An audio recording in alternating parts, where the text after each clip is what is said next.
Isabella Patterson is marketed as a stylish online fashion boutique with trendy pieces and big discounts.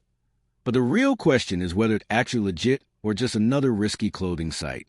Now, the idea behind stores like this isn't new. Many fashion brands today launch online first, often promoted through social media ads. Some are genuine, but many operate with very little transparency. However, here's the key point. There's very little verified information about Isabella Patterson as a brand, and that's already a warning sign. What it actually does well: attractive designs and pricing. Like many similar stores, it likely uses trendy product photos and discounted pricing to draw attention. Clean website presentation. These sites are often designed to look professional, which can make them seem trustworthy at first glance. Where it falls short: lack of verified reviews.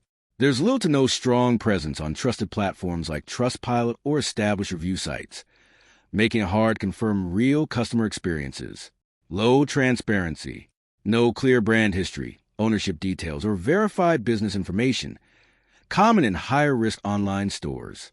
So, is Isabella Patterson real or fake? Short answer: it's unverified and potentially risky. There's no solid proof it's a confirmed scam, but the lack of credibility, reviews, and transparency puts it firmly in the proceed with caution category. Thanks for watching. Don't forget to like and subscribe for more videos.